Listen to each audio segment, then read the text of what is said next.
Hello everyone, আমার নাম নওয়াজিস। আমি একজন রেজিস্টার্ড মিউচুয়াল ফান্ড ডিস্ট্রিবিউটর এবং life health and motor insurance advisor. আজ আমি আপনাদের সামনে একটি নতুন ভিডিও নিয়ে উপস্থিত।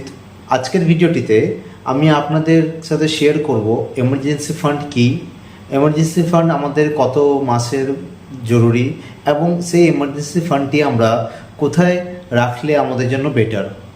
সো এই তিনটি টপিকে আমি আপনাদের সাথে আজকে কথা বলবো। তো চলুন ভিডিওটিকে শুরু করা যাক।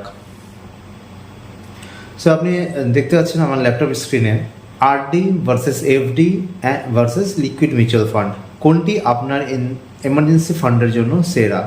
তো আজকের ভিডিওটিতে আমরা এটাই ডিসকাস করব যে আরডি বা এফডি বা লিকুইড মিউচুয়াল ফান্ড। তো আরডি বা এফডির ব্যাপারে তো সবাই কম বেশি জানেন, বাট লিকুইড মিউচুয়াল ফান্ড হচ্ছে এক ধরনের এমন ক্যাটাগরি যেখানে আপনি নিজের এমার্জেন্সি ফান্ড রাখতে পারেন।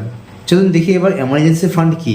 হঠাৎ প্রয়োজনে, যেমন অসুস্থতা, চাকরি চলে যাওয়া, বাড়ির মেরামত বা অন্য কোনো জরুরি পরিস্থিতিতে ব্যবহার করার জন্য আলাদা করে রাখা টাকা।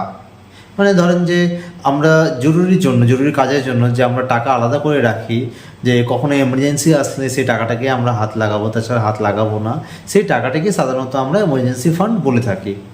এবার এমার্জেন্সি ফান্ড কেন জরুরি? বুঝতে পারছেন এমার্জেন্সি ফান্ড কেন জরুরি?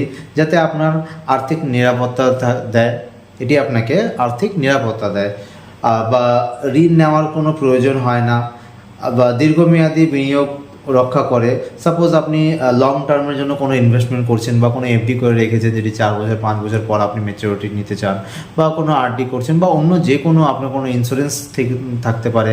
তো সেগুলো যাতে আপনাকে না ব্রেকডাউন করতে হয় বা সেগুলো থেকে আপনাকে সেগুলো বন্ধ করে টাকা না তুলতে হয়, সেই কারণে আমরা এমার্জেন্সি ফান্ডটা রাখি।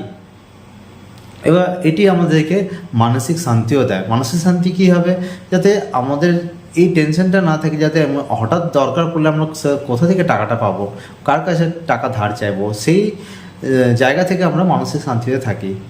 কত টাকা রাখা উচিত? প্রশ্ন আসছে যে এবার কত টাকা আমাদের এমার্জেন্সি ফান্ড রাখা উচিত। তো সাধারণত 6 থেকে নিয়ে 12 মাসের এমার্জেন্সি ফান্ড সবার কাছে থাকা উচিত। ঠিক আছে, এবার 6 থেকে 12 মাসের মধ্যে, যেমন ধরেন যে এবার 6 থেকে 12 মাসের জন্য এমার্জেন্সি ফান্ডটি থাকবে। তো সেই এমার্জেন্সি ফান্ডটি মানে কি, মানে যেমন ধরেন যে আপনার মাসিক আয় হচ্ছে, আপনার ইনকাম হচ্ছে ধরুন 50,000 টাকা, কিন্তু আপনার সেখান থেকে জরুরি যেটা খরচ হয়, ঠিক আছে, ধরুন যে 50,000-এর মধ্যে আপনার 50,000-ই খরচ হয়ে গেল কোনো মাসে, বাট যেটা জরুরি খরচ, যেটা ছাড়া আপনার মাস একদম চলবে না, যেমন হয়ে গেল যে আপনি যদি কোথাও ঘরে ভাড়া থাকেন,